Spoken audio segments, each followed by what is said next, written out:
Friends, I was at a wedding this past week where I saw an exercise in public speaking. The groom was asked to give a speech. He protested. He said he had never given a speech before in his life. He would be very embarrassed, and he begged off, but everyone insisted. He stood up in order to cover his embarrassment and perhaps to get a little support. He leaned his hand on the shoulder of the bride. He began his talk saying, "This thing has been forced on me."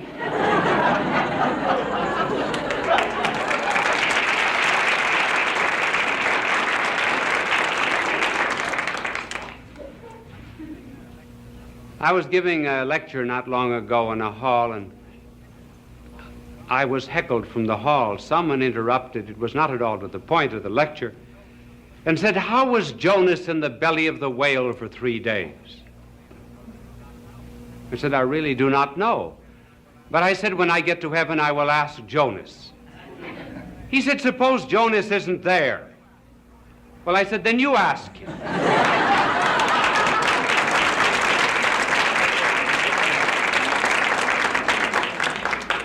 As you heard, this telecast is on the mentally sick, sympathy for them. Perhaps a good way to introduce it is to tell you a story of 2 dogs that were walking down Park Avenue the other day, and one of them said to the other, who was quite an aristocratic little French poodle whose name was Peluche, he said, "I understand you're having nervous trouble." "Yes," he said, "I think I'll have to go to a psychiatrist." The other dog said to Peluche, "Well, why don't you do it?" Peluche said, "I can't. Not allowed to get on a couch."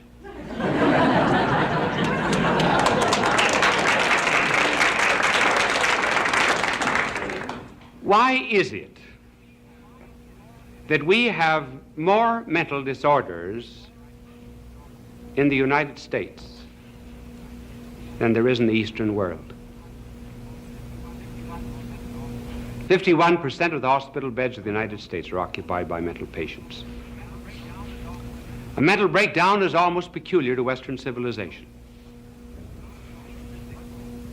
The reason is this: what keeps people normal is being under necessity. That is to say, having a destiny to work out, or the fulfillment of a quest of some kind. Now, the Eastern people are under a very elemental necessity. There are 2 kinds of necessities. One of them is physical. The Eastern people have to satisfy the elemental requirements of life, the 3 R's. In other words, they have to have a roof for their head, rags on their back, and rice for their stomachs. And as long as they are bound to strive to keep body and soul together, they keep normal. Our Western civilization is not under a physical necessity. There still is another necessity, which is moral. That moral necessity keeps people normal. It is the drive to be virtuous, to lead the good life, to eventually save one's soul. Now, if people do not have either a physical necessity or a moral necessity, they are apt to crack. That's one of the reasons why in our Western civilization we have not the problem of the 3 R's, we've got the ABCs: anxieties, boredom, and complexes. Now we might ask, what are, from a popular point of view, after all this is not a medical discourse, the principal kinds of mental disorders from which people can suffer? Well, they are 2 kinds, and we will describe them quickly and as briefly as possible. One of them is psychoses. The other, neuroses. One difference between the two is that this is organic. It is constitutional. It has something to do with blood and our whole physiological structure, though it could be induced also by some kind of shock. The other, the neuroses, is something that is acquired. It is not organic, it is a trait in personality. For example, someone who has a superiority complex, the desire to be above everyone else. We say this is organic. This is not to be helped so much by any kind of analysis. Some time ago, doctors made an experiment with rats who had been trained to go up certain strings and then to seek in apertures for food. The doctors took blood from a schizophrenic patient, a human being, and injected that blood into the rats. The rats, to a great extent, lost their training, which shows that the basis in some way is organic. That is one difference between the two. Another difference between the two has to do with reality. The psychotic patient is to a great extent outside reality. That is to say, he lives in a world of fantasy. Suppose he's a paranoic and believes that he's being persecuted. That's not a real world. No one is actually following him, though he believes it. The neurotic patient, on the contrary, is in a much more real world, but he has disturbed relations about that world. To explain it much more simply, a psychotic patient believes that 2 and 2 equals 5. Therefore, he's wholly out of contact with the real world, has a logic all of his own. That's one of the reasons why it's rather difficult to use argumentation and reasoning with psychotic patients. The neurotic patient believes that 2 and 2 equals 4, but he's worried about it. Then another difference here, the psychotic has little responsibility, but has some responsibility. Here, there is great responsibility. The neurotic is in flight from responsibility, a flight to illness. For example, there was one man who had worked in an office for 20 years. He was sure that he would be named vice president. He felt that he should have been named one of the 76 vice presidents, but he was not. A younger man was named ahead of him. He developed headaches, sickness. He was not able to go to work. He was not really sick. He was in flight from responsibility because his pride was hurt. Now, those are some of the differences existing between the two kinds of mentally sick, which brings us to this other question. Why is it that so many people break? Now, here we're not so much concerned with the psychotic as with the neurotic, though the explanation will, to some extent, hold. The best explanation that there is that which is given by Dr. Viktor Frankl of Vienna. Now, he uses a very long term to describe it. Doctors must do that, you know. They're like philosophers and theologians. Sometimes big words carry the burden of those who are too lazy to think for themselves. And the test of understanding anything is always to be able to explain it. I can remember once when I was in class in philosophy, the teacher said to me, "Explain time. Give a definition of it." I said, "I know what it is, but I can't tell you." He said, "You do not know what it is. If you knew what it was, you could tell me." So now I wonder if I can explain Dr. Frankl's term for many, which he gives as the explanation of many neurotic cases. He calls it existential neurosis.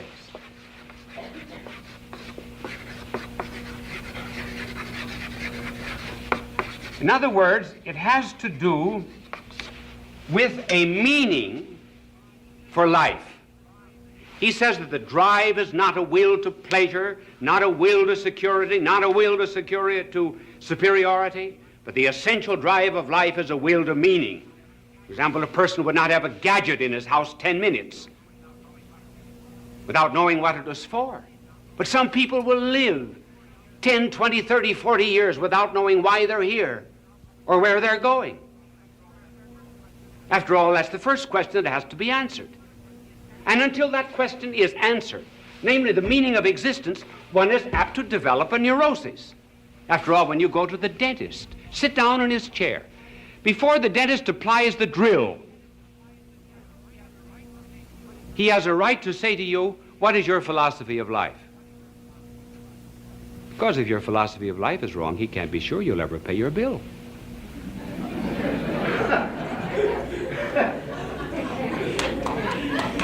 There must be some dentists in the audience.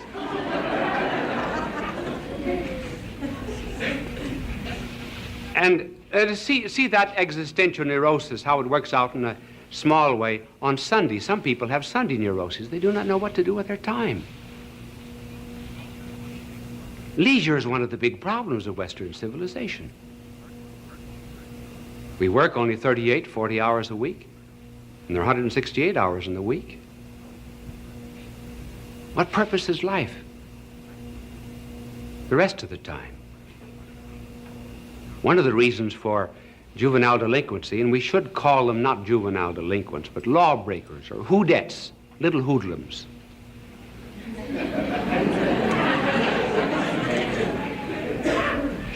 One of the reasons is these young people are in protest against their elders and their parents and their teachers, their educators, who are not giving to them a purpose of life. So they're out to destroy.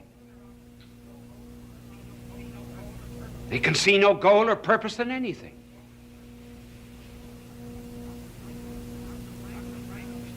Dr. Frankl, who passed through both the Nazi and the Soviet concentration camp, said that some men who completely lacked a goal or purpose in life thought of their prison existence as just a march to a grave. Then there were others, he said, as soon as a purpose came into the life, they got strength.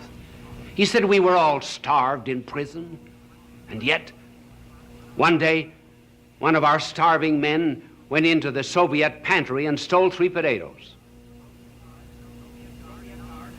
The Soviet guard announced to us that we would be starved until the guilty person appeared with the 3 potatoes. There were 2,500 prisoners. Suddenly they had something to live for,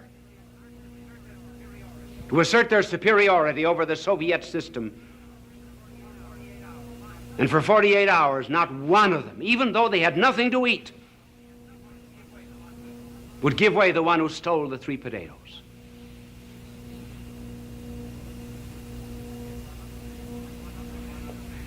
He said one other man who was suffering every form of torture in this concentration camp, and someone said to him, how do you bear it so well? He said, when I came in here, I made a pact with God. I promised him that I would endure every manner of suffering without any kind of protest, if only my wife would be spared from a Soviet prison camp. And that's what makes the difference. Example with our missionaries in China.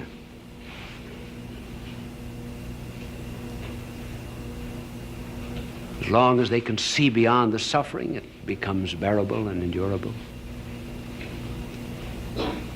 One woman was telling me that every day when she was let out into the prison yard, the guard would open the prison just about that wide and take her 2 or 3 minutes to squeeze out, and all of that time he would keep spitting in her face. And she just smiled back at him. One day she said, "Thanks." And without cynicism. And when she came back, he said to her, "Why did you say thanks?" He said, "Because you made it possible for me to understand how our Lord felt when he was spat upon." There was purpose. Nietzsche did not say many wise things, but one wise thing he said was, "One can endure the how of anything if you only know the why."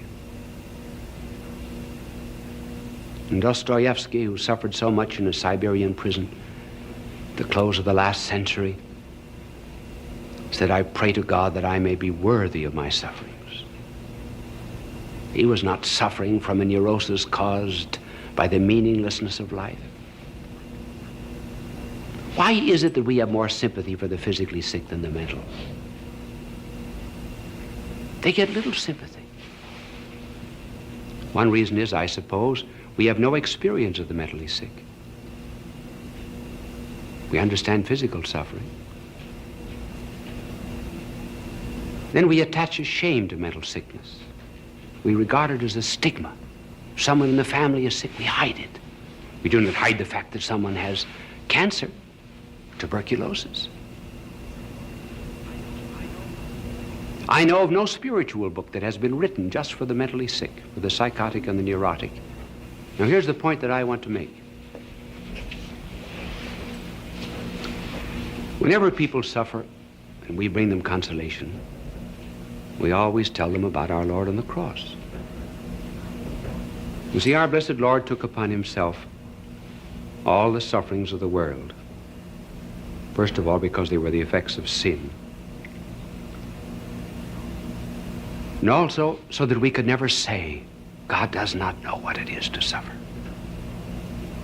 And also, that later on, when he had triumphed over his sufferings, that we might see in others his agony all over again and be sympathetic to them. But when we talk to the sick, it's almost always to the physically sick, hardly ever to the mentally sick. Are they deserving of sympathy? I believe, really and truly, that our Lord suffered on the cross for the physically sick, and in the Garden of Gethsemane for the mentally sick.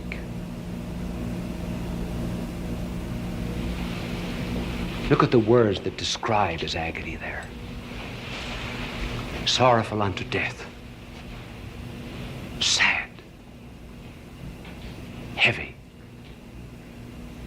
fearful.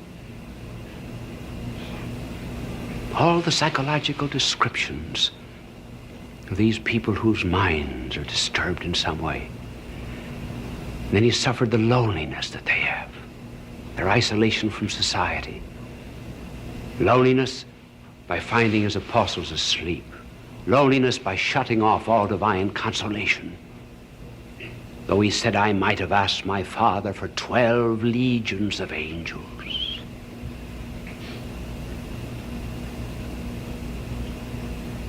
But more than that, he entered into their agony. It was mental agony he suffered for them. There are various levels of pain. In order to understand his agony, just recall that animals do not suffer as much as we do. We're very apt to read into an animal suffering, but it is actually quite unjustified. An animal may be in pain, say, for 2 or 3 hours, and there's each beat of pain. But the animal never adds up the beats. What might be the 20th stroke of the hammer of pain is not to him the 20th stroke. It's isolated, it's unrelated. It's just that moment. But when we suffer, we go back to the past. We say, oh, I've been suffering from this for 3 years, 7 years. And we pull all of that past up to the present moment and load it on the present. And then we look in the other direction. We look off into the future. Maybe 5 more years, maybe 10 more years. I will be tortured. And then we pull that back upon ourselves. And the present moment has within itself the addition of all that has been and all that we can imagine it will be. That is why we try to distract the sick, to break up that continuity. Now, in the case of the agony in the garden, our blessed Lord was suffering not physically. He was suffering spiritually and mortally. What physical pain is to you and me, that moral evil is to him. Rather difficult for us to understand that, but it is true that only the innocent understand what guilt really is. So he begins to take upon himself all of the guilt of the world, all of that guilt that produced in some way, however indirectly, all the psychotic patients of the world.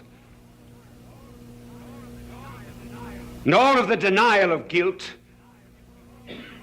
that produced all the neurotic patients of the world. And that is principally what neurosis is, the denial of the responsibility of their own guilt. And he took all of that upon himself as if it were his own.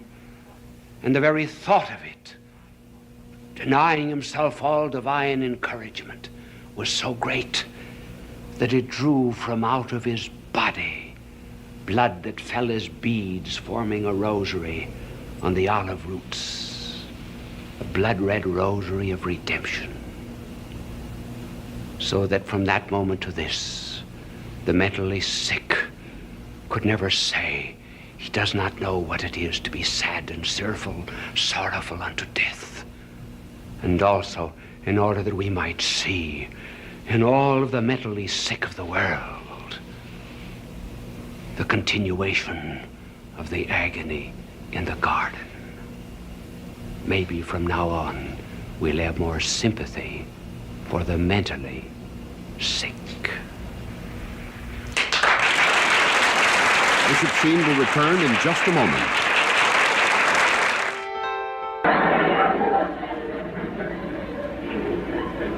There are actually 4 distinct stages which we will enumerate in the meeting of boys and girls. The last stage of all is courtship. The first of these stages is what might be called a togetherness of boys and girls. And the second stage is separation. The third stage, I give this rather peculiar name, is to confuse you and make you think that I'm very learned about this problem, is crystallization. And fourth is courtship.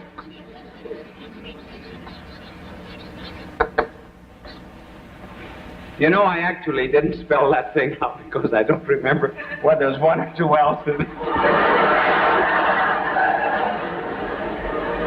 2 L's, aren't there? Crystallization? Well, I'll leave it that way. It's much better. I should have looked for a synonym.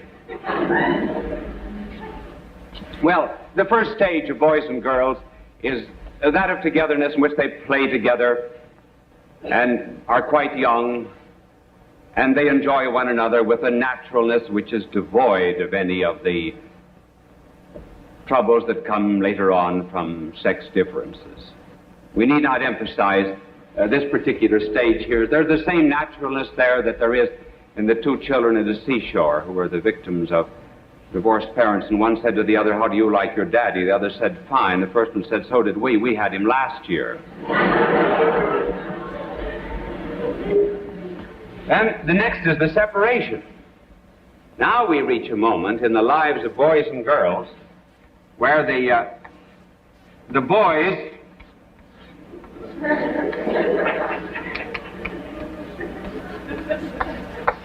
separate from the girls.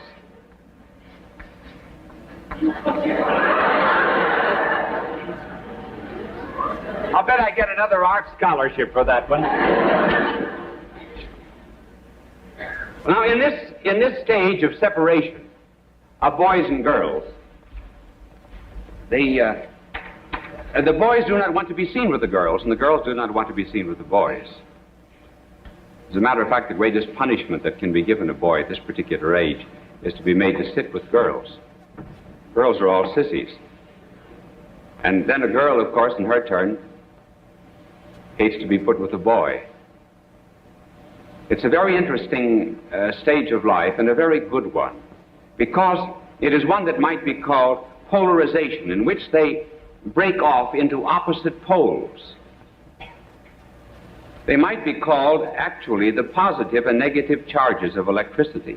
You would never have sparks of love later on unless there was polarization at this moment.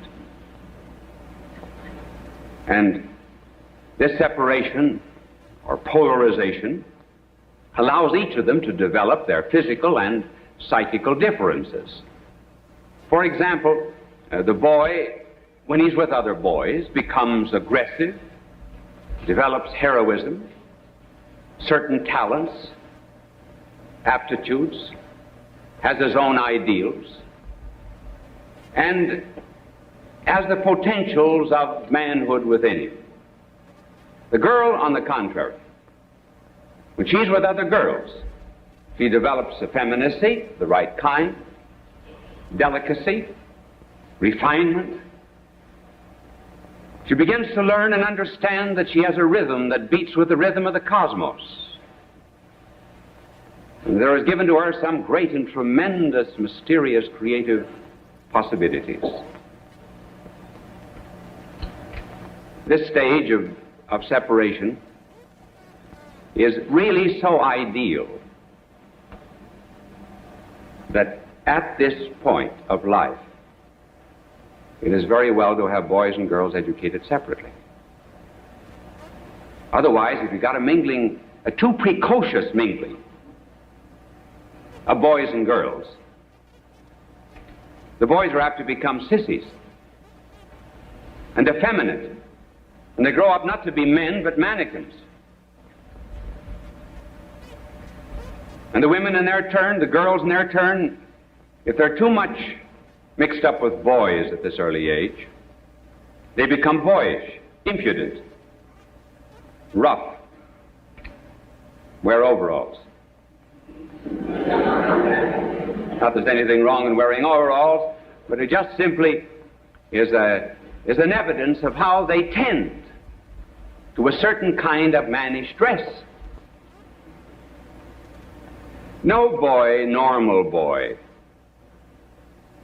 loves a girl who is just a little too mannish. And no man ever loves a woman who has lost her femininity. So this stage is early in life, but it's one that's ordained by God. Then you come to the third and very interesting stage that we call crystallization. The reason we call it that is this. If you put a piece of wood in the Salzburg salt mines, after a while, that piece of wood will be covered with crystals, which very much resemble jewels. They are not jewels, actually. They are just crystals. But they take on a seeming richness which is not their own. And so it is with boys and girls after they get into their teens a little ways. They're dealing with one another, and one another is very ordinary, but they endow one another with great and tremendous qualities.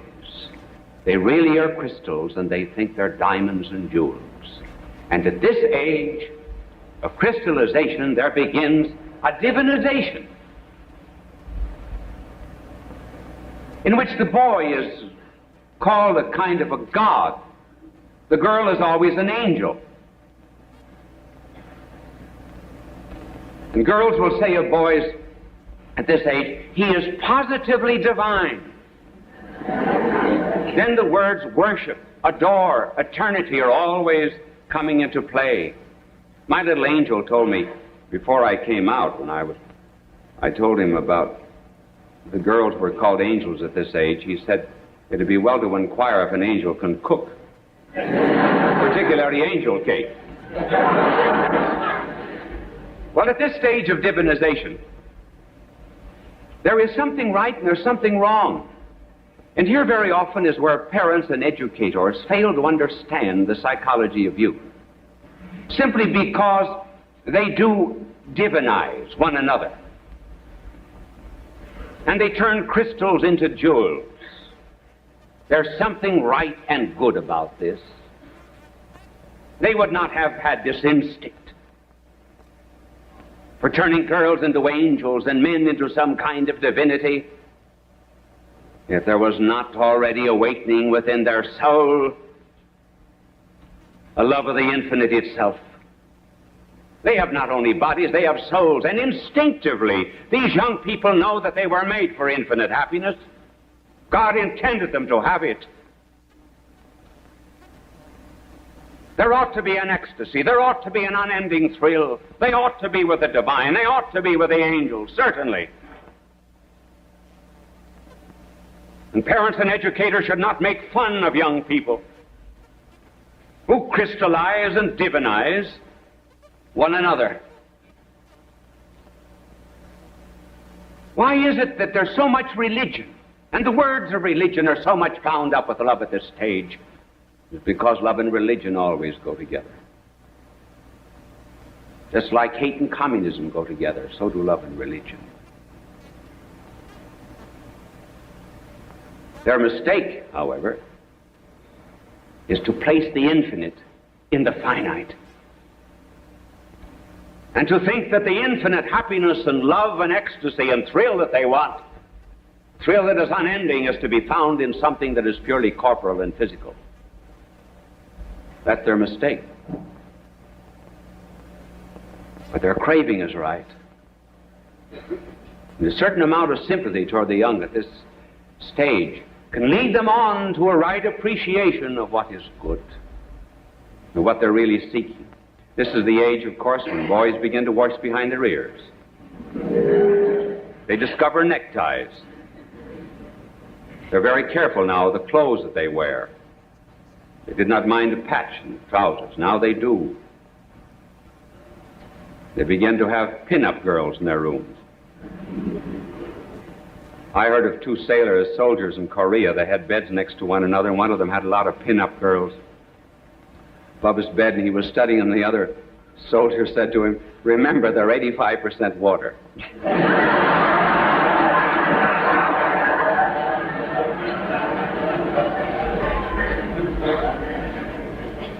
And then the girls at this stage discover lipstick, high heels, and perfume. I know of one girl who was being crystallized at this particular age of life who believed the perfume advertisements. Remember the cartoon that appeared years ago? Someone went into a perfume counter and said, "Haven't you anything for beginners?" Well, this girl went in, and she wanted some perfume, because she was an angel, and the clerk said, "Well, here we have a perfume, $35. It's called Perhaps." She said, "For that price, it ought to be called Sure."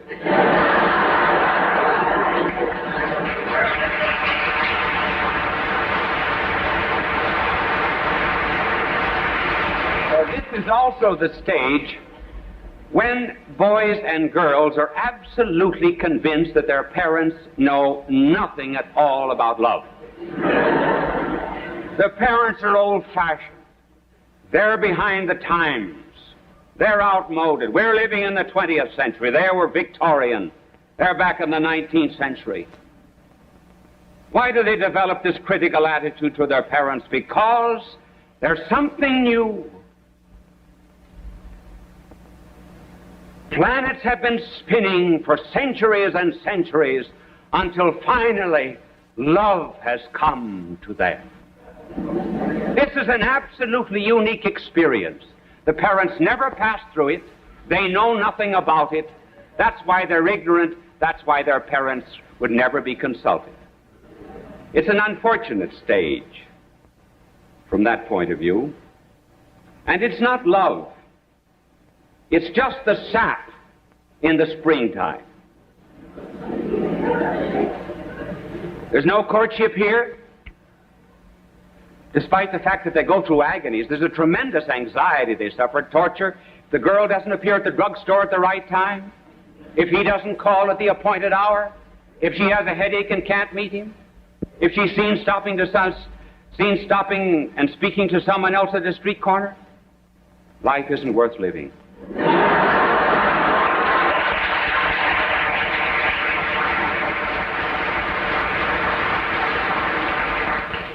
This has rightly been called puppy love. And a little warning, if boys and girls marry during puppy love, the chances are they'll lead a dog's life later on. Now we come to courtship. And courtship, we cannot give all standards and tests, but we will give just a few. Two will refer to young men and young women together. One will refer to a young woman alone, and the other a test for a young man. First together is the problem of affinity. And secondly, for boys, sacrifice. For girls, femininity.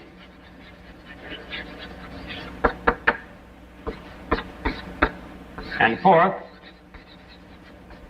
the ability to pray together. Now, first, affinity.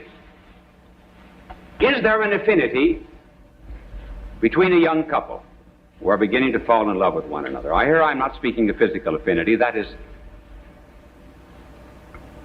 been treated elsewhere and in a very copious fashion.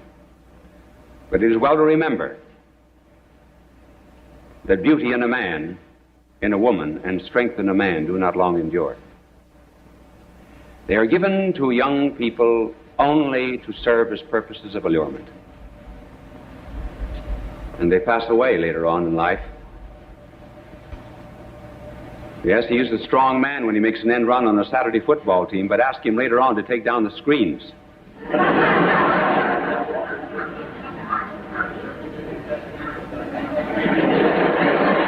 I must have hit someone with that one.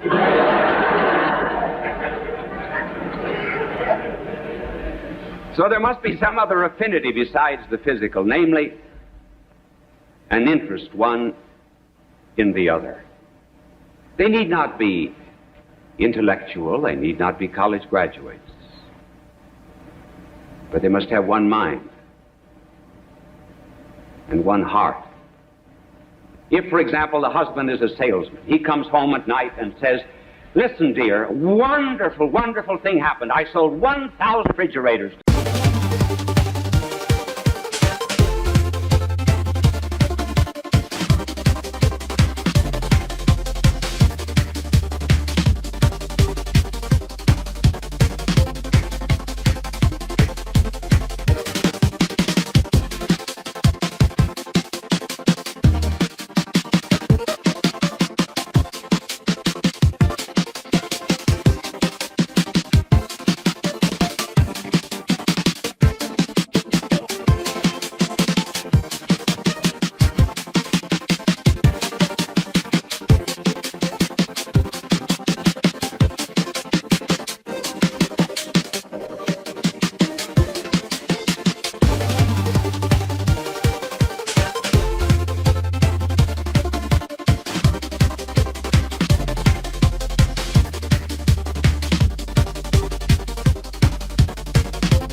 she says, "How do you want your eggs?" Now, that's one of affinity. A musician, for example, should never marry a woman who's tone deaf. But above and beyond all that, married life is very much like a game of tennis. There's a give and take. And there should be an abundance of that. And the real test, as they come closer to one another, is to ask if they can share not only the joys of life, but also the frustrations. A symphony is made up of a treble and bass. There are indeed melodious notes, but there are also counterpoints, and there are seemingly opposing and conflicting themes, and yet all of them, in some beautiful fashion, are molded together into harmony. So too, if there's true affinity, the crosses and trials of life will be understood by both, as well as the joys. That is the first condition. Then a test for the young man. Is he an egotist? Is he selfish? Or does he know how to make sacrifices? And as regards sacrifices, remember, sacrifices are born of love. That's the reason he gives a ring of gold instead of tin. Because it costs something. If he's egotistic before marriage, he'll be egotistic afterwards, more so. If he sends you 100 flowers before marriage, you'll get 10 afterwards. If he has 4 roses before marriage, he'll have 40 roses afterwards.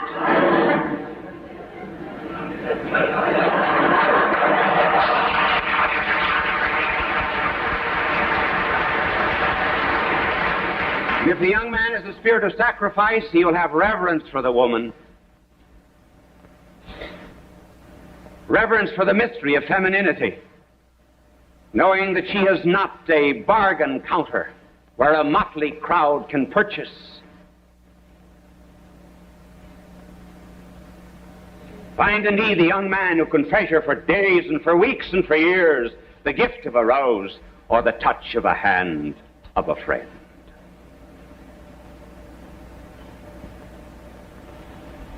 Now a little test for